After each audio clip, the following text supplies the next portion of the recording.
নমস্কার। তাপসের কথকতায় আজকের নিবেদন সুকুমার রায়ের একটি অন্যতম সেরা গল্প উকিলের বুদ্ধি। গরিব চাষা, তার নামে মহাজন নালিশ করেছে। বেচারা কবে তার কাছে 25 টাকা নিয়েছিল, সুদে আসলে তাই এখন 500 টাকায় দাঁড়িয়েছে। চাষা অনেক কষ্টে 100 টাকা জোগাড় করেছে, কিন্তু মহাজন বলছে 500 টাকার 1 পয়সাও কম নয়, দিতে না পারো তো জেলে যাও। সুতরাং চাষার আর রক্ষা নেই। এমন সময় সামলা মাথায়, চশমা চোখে, তুখোড় বুদ্ধি উকিল এসে বলল, ওই 100 টাকা আমায় দিলে তোমার বাঁচবার উপায় করতে পারি। চাষা তার হাতে ধরল, পায়ে ধরল, বলল, আমায় বাঁচিয়ে দিন। উকিল বলল, তবে শোনো, আমার ফন্দি বলি।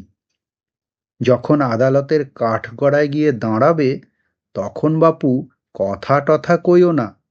যে যা খুশি বলুক, গাল দিক আর প্রশ্ন করুক, তুমি তার জবাবটি দেবে না। খালি পাঁঠার মতো ব্যয় করবে। তা যদি করতে পারো, তাহলে আমি তোমায় খালাস করিয়ে দেব।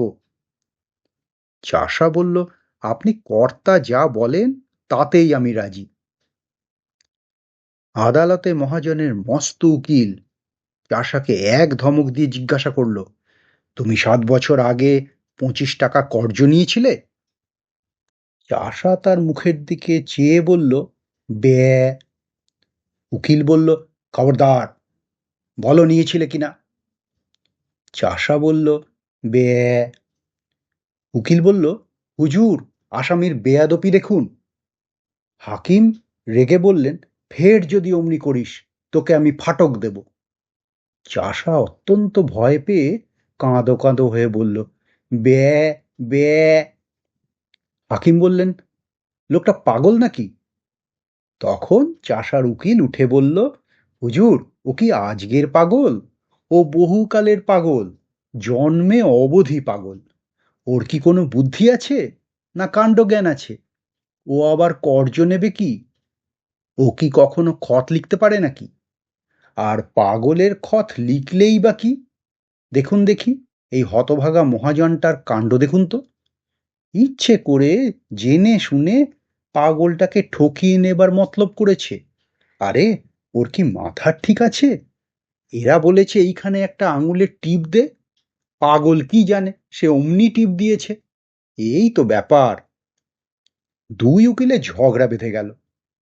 হাকিম খানিক শুনে টুনে বললেন, মোকদ্দমা ডিসমিস। মহাজনের তো চক্ষু স্থির। সে আদালতের বাইরে এসে চাষাকে বলল, আচ্ছা, না হয় তোর 400 টাকা ছেড়েই দিলাম, ওই 100 টাকাই দে। চাষা বলল, বে। মহাজন যতই বলে, যতই বোঝায়, চাষা তার পাঁঠার বুলি কিছুতেই ছাড়ে না। মহাজন রেগে মেগে বলে গেল, দেখে নেব আমার টাকা তুই কেমন করে হজম করিস। চাষা তার পোঁটলা নিয়ে গ্রামে ফিরতে চলেছে, এমন সময় তার উকিল এসে ধরল। যাচ্ছ কোথায় বাপু? আমার পাওনাটা আগে চুকিয়ে দিয়ে যাও। 100 টাকায় যে রফা হয়েছিল, এখন মকদ্দমা তো জিতিয়ে দিলাম। চাষা অবাক হয়ে তার মুখের দিকে তাকিয়ে বলল, বে। উকিল বলল, বাপু হে, ওসব চালাকি খাটবে না, টাকাটা এখন বের করো।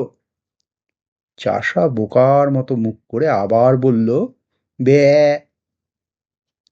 উকিল তাকে নরম গরম অনেক কথাই শোনালো, কিন্তু চাষার মুখে কেবল ওই এক জবাব।